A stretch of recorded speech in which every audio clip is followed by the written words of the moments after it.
আসসালামু আলাইকুম, কেমন আছেন সবাই? যে যেখানে আছেন আশা করি আল্লাহর রহমতে ভালো আছেন, সুস্থ আছেন। আমরা চলে আসলাম আরও একটি বাল্কের জাহাজের ভিডিও নিয়ে। আজকে আপনাদেরকে যে বাল্কের জাহাজটি দেখাবো এটা হইতেছে 14,000 ফুট বালুর ধারণ ক্ষমতার বাল্কের জাহাজ। তো এই জাহাজটির ভিতরটা দেখাই কী কী কাজ করা হয়েছে, আর হ্যাসের দিকটা দেখাই কতটুকু কাজ সম্পূর্ণ করা হয়েছে। আমি আপনাদের যদি উপরের দিকটা দেখাই, এটা হইতেছে ফেন্টারের সাইড। আর ফেন্টারগুলো মোটামুটি ভালোই যাওয়া আসার জন্য পাশে রাখা হয়েছে। আর বাল্কের জাহাজটি হচ্ছে 14,000 ফুট বালু ধারণ ক্ষমতায় বাল্কের জাহাজ। আর এই যে প্লেটগুলো দেখতেছেন এগুলো মূলত লাগানো হয়েছে। সামনের দিকটা আপনাদেরকে আমি একটু দেখাইতেছি। সামনের দিকটাতে মোটামুটি ভালোই একটা ছোটোখাটো একটা ডিজাইন দেওয়া হয়েছে। এটা সব বাল্কেটেই মোটামুটি দেওয়া হয়, এটা এমন যে না নতুন কিছু না, যার যেটা ভালো লাগে ওই জিনিসটি মানুষে ব্যবহার করে, এই আর কি দেওয়া হয়। আর কিছু কিছু জায়গায় গোল করে কাটা হয়েছে এই আর কি।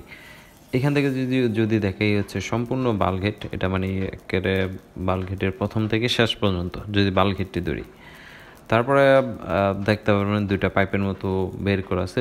এই দুইটা পাইপে সম্ভবত দড়ি থাকে বা আলাপ বলে, যেটাকে আলাপ বলে, ওই আলাপগুলো আর কি এই পাইপ দিয়ে আর কি বের করা হয়। যদি বেশি থাকে শুধু মাথাটুক বের করা হয়, কোনোখানে যদি বাল্কহেড থামে বেঁধে রাখার জন্য। এটা তো বোঝেন, এটা সম্বন্ধে নতুন কিছু বলার কিছুই নেই আমার। এটা হচ্ছে একটা ট্যাঙ্কির মতো ব্যবহার করা হয়, যদি বাল্কহেড জাহাজ কোনো জায়গায় ঠেকে যায় তখন এটার ভিতরে পানি দেওয়া হয়। আর এখানে যে প্লেটগুলো দেখতেছেন, এই প্লেটগুলো টুকরা প্লেটগুলো, এটা হচ্ছে হ্যাস, সম্পূর্ণ হ্যাস।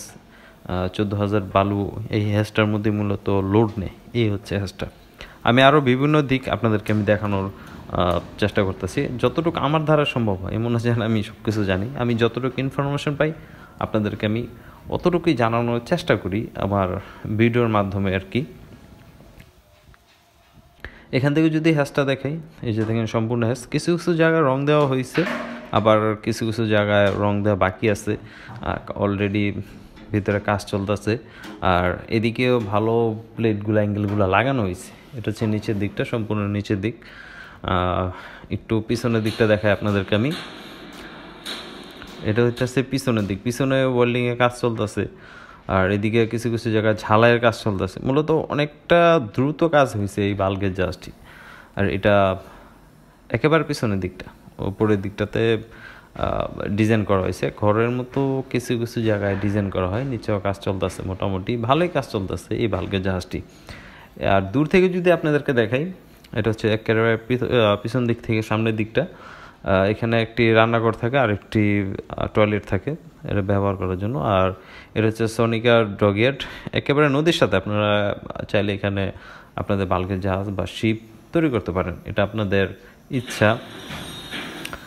তলার দিকটা যদি আপনাদেরকে দেখাই, এটা হচ্ছে তলার দিক। আর যে জ্বালাইগুলো দেখতেছেন সম্পূর্ণ ভালো মানের একটি ঝালাই বলা যায়, বা এই ঝালাই সব বাল্কহেডে কম বেশি দেওয়া হয়। এটা যে নতুন তা না, এখানে কম বেশি প্রত্যেকটা বাল্কহেডে এরকম ঝালাই কাজ করা হয়। তোলার দিকটা যদি দেখাই, দেখেন অনেক জায়গায় কত সুন্দর ঝালাই করা হয়েছে। এটা আমি কিন্তু ইব্রাহিম কাকা কন্ট্রাক্টর, তার মাধ্যমে আপনাদেরকে আমরা অনেকটা দিক দেখাইছি মূলত এই ঝালাইয়ের বিষয়ে। আরও কিছু দিক দেখাই। এটা হচ্ছে একেবারে সামনের দিক। আপনারা যদি সামনের দিকটা দেখেন, খুবই সুন্দর একটা শেপ মতো তৈরি করা হয়েছে বাল্কের জাহাজটি। আরও এটার রং টং দেওয়া বাকি আছে, অন্য কিছু তো বাকি। তো এই তো সম্পূর্ণ বাল্কের জাহাজটি আপনাদেরকে আমি দেখানোর চেষ্টা করলাম। আশা করি ভিডিওগুলো আপনাদের ভালো লাগবে। যতটুকু আমার ধারায় সম্ভব হইলে আমি ততটুকু দেখানোর চেষ্টা করলাম, ইনশাল্লাহ। আজকে আপনাদেরকে 14,000 ফুট বালু ধারণ ক্ষমতার বাল্কহেড জাহাজটি রিভিউ দিলাম। এটা সম্পূর্ণ নতুন একটি বাল্কের জাহাজ। আর এই বাল্কের জাহাজটি তৈরি হতে আরও সময় লাগবে, তবে এটার আপডেট নিয়ে আসবো ইনশাল্লাহ। তো আশা করি ভিডিওগুলো আপনাদের ভালো লাগবে। আর যদি ভালো লাগে চ্যানেলটা সাবস্ক্রাইব করতে পারেন। যারা মুসলমান আছেন অবশ্যই ইনশাল্লাহ পাঁচ ওয়াক্ত নামাজ পড়বেন। যারা অসুস্থ আছে দোয়া করবেন, আল্লাহ সকলকে ভালো রাখে, সুস্থ রাখে, নিরাপদে রাখে। আল্লাহ হাফেজ।